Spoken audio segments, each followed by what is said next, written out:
Amén. Buenas noches. Dios le bendiga, hermanos. Feliz sábado. En esta noche vamos a hablar de la oración y la obediencia. Yo voy a tocar la parte de la oración. Mi hermano José Augusto Almeida va a tocar la parte de la obediencia. Para la parte de la oración, yo tengo un esquema de trabajo que va desde la historia. Vamos a tocar algunos puntos de la historia, la trayectoria, las oraciones de entrada y salida, problemas y soluciones, conflictos verdaderos solucionados por la oración, importancia de la oración, algunos beneficios de la oración y seguir los pasos de Jesús como buenos discípulos.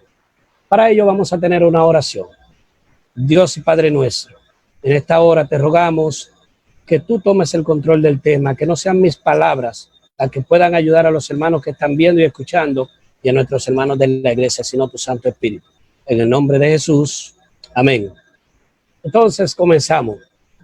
Nosotros como hermanos no podemos quedarnos de brazos cruzados esperando las tribulaciones o sin poder hacer nada para que el mal siga avanzando, sino que tenemos esa herramienta poderosa que se llama la oración para nosotros impedir el avance del mal. La palabra oración o partana, como en sánscrito se deriva, es una palabra que tiene dos connotaciones. La primera es pat, que significa orar o rogar, y la segunda tana, que significa fervientemente.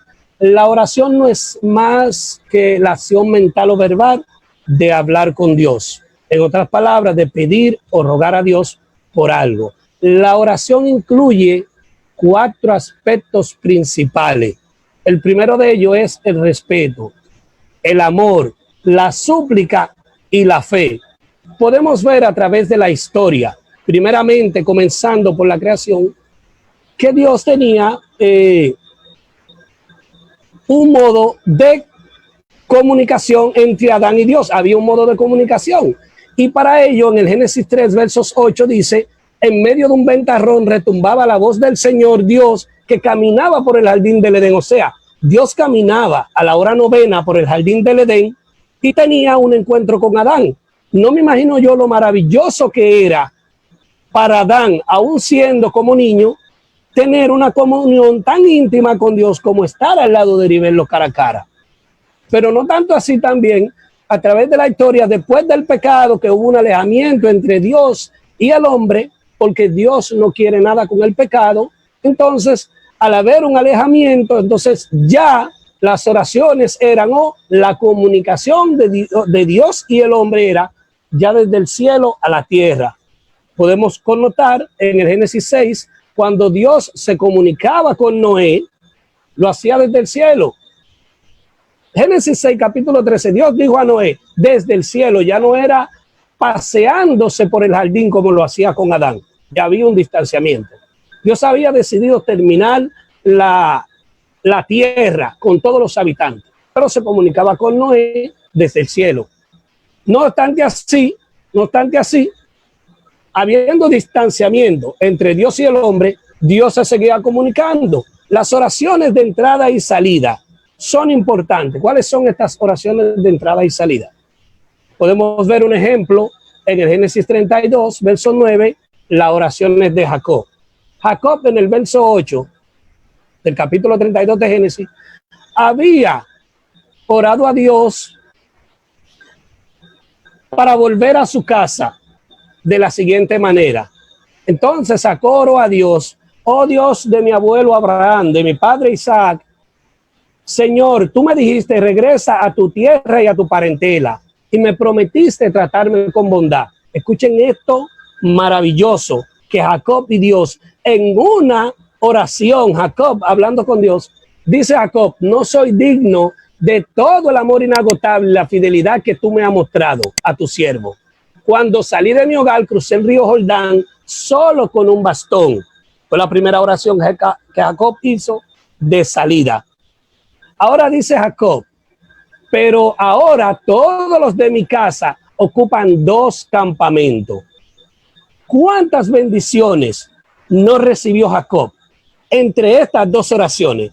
Una, cuando salió de su casa con un bastón y había orado a Dios por muchas cosas que ya sabemos, y otra cuando vuelve de regreso a su casa.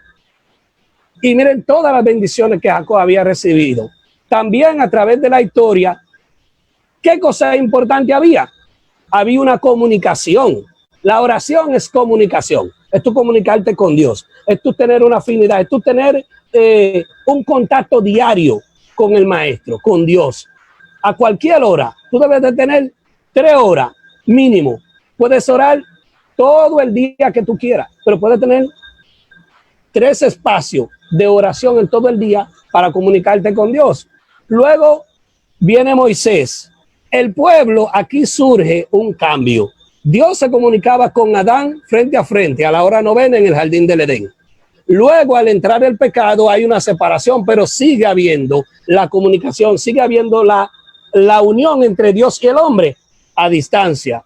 Luego, el pueblo de Israel, en el Éxodo 20, 18, teniendo miedo y temblaba cuando ocurrían los estruendos, verso 18, los relámpagos, el pueblo tenía miedo y se agitaba. Y al oír estos sonidos y trompeta y todo, y viendo que el monte se llenaba de humo, pues el pueblo, temblando de miedo, fueron a Moisés y le dijeron a Moisés: si quieres, habla con nosotros tú y nosotros te escucharemos.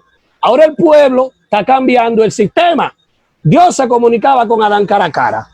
Luego desde el cielo con Noé. Sigue habiendo la misma trayectoria en toda la historia con Moisés y con el pueblo. Pero el pueblo decidió no escuchar a Dios porque tenía miedo de morir. Ahora bien, hermano, ¿qué toca a Dios? A Dios no le toca lo hermoso de mis palabras en oraciones. Eso no toca a Dios. A Dios no le toca la dulzura de mis labios. A Dios no le toca mi buen sentimiento. A Dios no le toca mi temor. A Dios le toca que abramos nuestros corazones como pueblo. A Dios le toca que abramos nuestros corazones como individuo. A Dios le toca que nosotros declaremos a Dios como persona loable, como persona auténtica, como persona confiable, como personas, seres humanos que queremos tener una comunión íntegra con Dios, tener una oración o tener un espacio de comunicación con Dios que sea sagrado. Primera hora de tu levantarte, al comer de acción de gracia y al acostarte dando gracias por el día entero. Y otras oraciones que se hacen de entrada y salida, dependiendo de donde tú vayas, porque si Dios no es lo primero en tu vida, mediante tu comunión y la oración, no va a haber un espacio. Podemos ver también a través de la historia que Daniel, en el capítulo 2, verso 13, cuando había escuchado el erudito del rey, Daniel había llamado a sus hermanos, Sadrach, Mesach y Abednego, verso 18. Y le había pedido a sus hermanos: vamos a implorar a Dios sobre este asunto, porque estaba en juego no solo el pellejo de los magos y astrólogos de ese tiempo, sino también que ellos eran parte de eso y también iban a ser eliminados. Pero no importa cuál sea el juicio o la consecuencia que venga sobre ti, si tú estás agarrado de la mano de Dios y si tienes una comunión diaria en oración, si tú eres una persona que ora, que busca la presencia de Dios, que te mantienes unido a Él, entonces Dios te va a responder. Y en el versículo 10 del capítulo 6 de Daniel hay algo muy interesante y lo voy a leer para nosotros. Dice así: cuando Daniel supo que el edicto había sido firmado, entró a su casa y abrió las ventanas de su alcoba que daba de frente a la ciudad de Jerusalén. Y 3 veces al día, como de costumbre, se arrodillaba a orar a Dios. Qué lindo se oye eso. 3 veces al día, como de costumbre, se oraba para pedir a Dios. ¿Qué es lo importante de la oración? ¿Por qué la oración es importante? Bueno, porque por medio de la oración crecemos espiritualmente. ¿Por qué es importante? Porque nos ayuda a ser mejores cristianos. ¿Por qué mejor es importante? Porque lentamente disolvemos nuestra mente, el intelecto, el ego, y como resultado experimentamos una mayor felicidad. ¿Por qué es importante la oración? Porque nos acerca más a Dios. Porque lo que expresamos lo hacemos expresando nuestros sentimientos en una entrega total y nos entregamos a la voluntad divina. ¿Por qué es importante? Porque nos da beneficio a nivel de acción, pensamiento y actitud. ¿Por qué es importante la oración? Porque es la piedra angular de toda práctica espiritual. La oración es importante porque es un medio efectivo para despertar nuestra emoción espiritual y porque experimentamos una comunión íntima con Dios. La oración nos beneficia como hermanos de iglesia, como amigos y siervos de Dios, porque nos ayuda a desarrollar nuestro carácter. La oración tiene como beneficio mejorar nuestra práctica espiritual.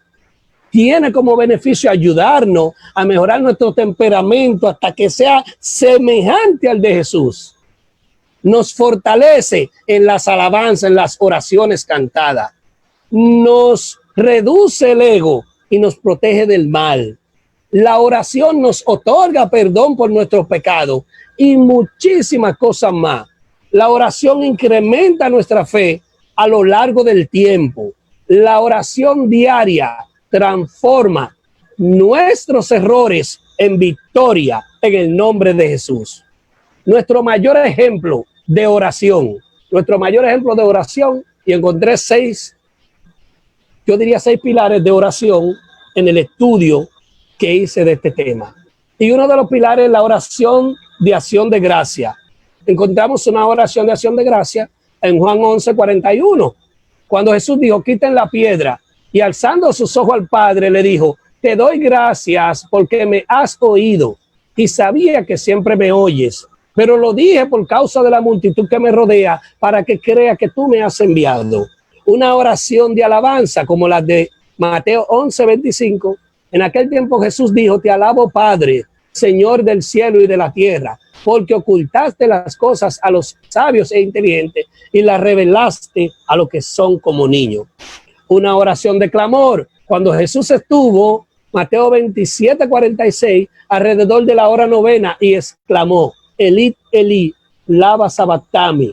Padre, Padre, ¿por qué me has abandonado? Una oración de entrega. Lucas 23:46. Cuando Jesús clamó a gran voz y dijo, Padre, en tu mano encomiendo mi espíritu. Una oración de intercesión. Cuando Jesús dijo en Juan 17:1, estas cosas os hablo, alzando los ojos al cielo, dijo, Padre, la hora ha llegado, glorifica a tu Hijo, para que tu Hijo te glorifique a ti. Una oración de petición la encontramos en Juan 12:27, cuando Jesús dijo, ahora mi alma se ha angustiado, pero ¿qué diré? Padre, sálvame de esta hora. Pero para esto ha llegado esta hora, Padre. Glorifica tu nombre. Entonces vino una voz del cielo que dijo, lo he glorificado y de nuevo lo glorificaré.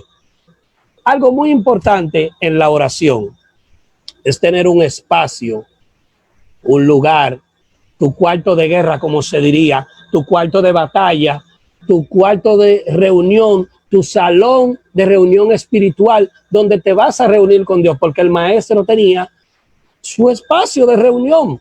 Lo podemos ver rápidamente, varios versículos. Marcos 1:35, levantándose de mañana Jesús, cuando estaba aún oscuro, salió y fue a un lugar solitario y allí oraba. Lucas 5:15, su fama se difundía cada vez más, muchas multitudes le seguían para oír a Jesús y ser sanado de sus enfermedades, pero con frecuencia se retiraba a un lugar solitario y oraba. Lucas 6:12, en esos días Jesús fue al monte a orar. ¿A cuál monte? Fue al monte a orar y pasó toda la noche orando. Lucas 9:18, estando Jesús en oración a sola y con los discípulos, les preguntaron, le preguntó Jesús, ¿quién dice la gente que soy? Lucas 9:29, mientras oraba, su apariencia cambió y su ropa se hizo blanca y resplandeciente. Lucas 22:31, Simón, Simón, mira que Satanás lo ha reclamado a ustedes para zarandearlo como trigo, y yo he rogado por ti para que tu fe no falle. Jesús es nuestro mayor ejemplo de oración. Y como nuestro mayor ejemplo de oración, Jesús tenía un espacio donde oraba. 2 versículos más y pasamos a la fase final. Mateo 14:23. Después de despedir la multitud, Jesús subía al monte a solas para orar. Al anochecer estaba allí solo. Jesús subía al monte, Jesús estaba en el monte, Jesús iba a su espacio aparte para orar, Jesús iba a un sitio donde él estaba solo a orar. O sea, Jesús tenía su lugar donde oraba. ¿Qué nos dice todo esto?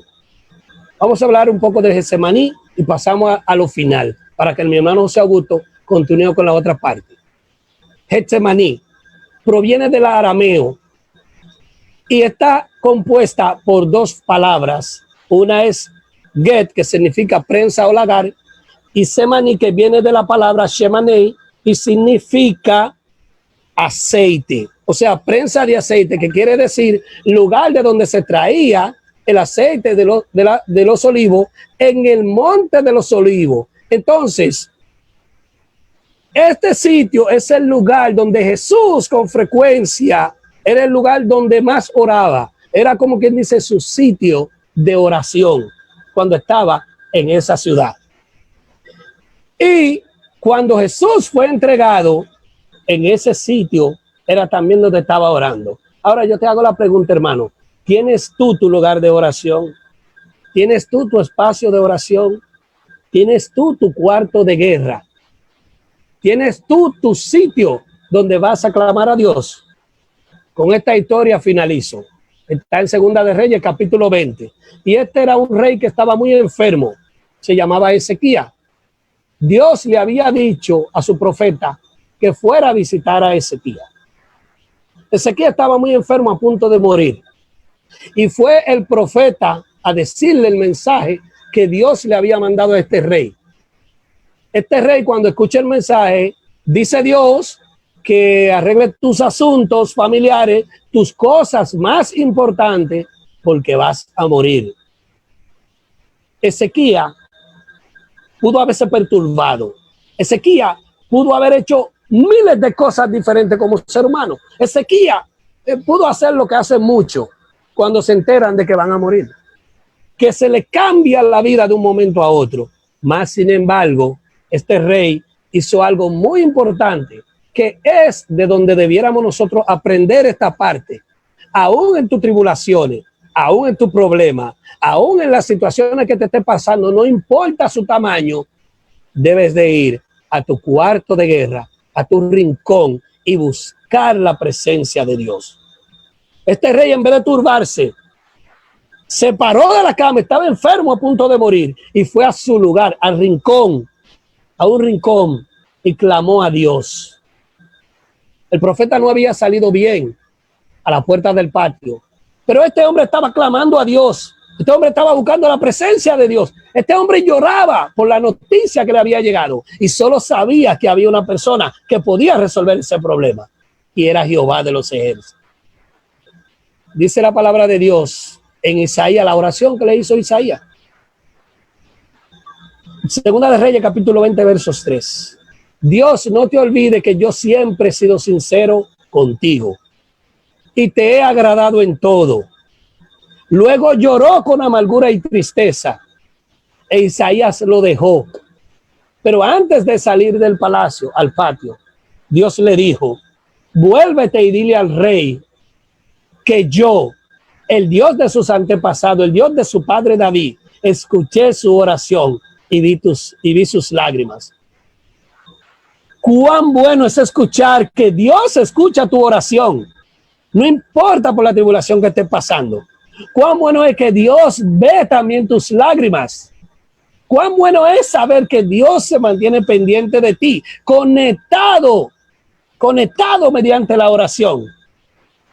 Dice el verso 5, el capítulo 20 de Segunda de Reyes, que Dios le había mandado a decir con el profeta que dentro de 3 días él iba a ser restablecido y que se le había otorgado 15 años más en su vida. Cuán bueno es saber que Jehová responde nuestras oraciones. Cuán bueno es saber que Jehová nos escucha. Cuán bueno es saber que si buscamos a Dios en oración, podemos tener toda la atención del cielo. Dios te bendiga.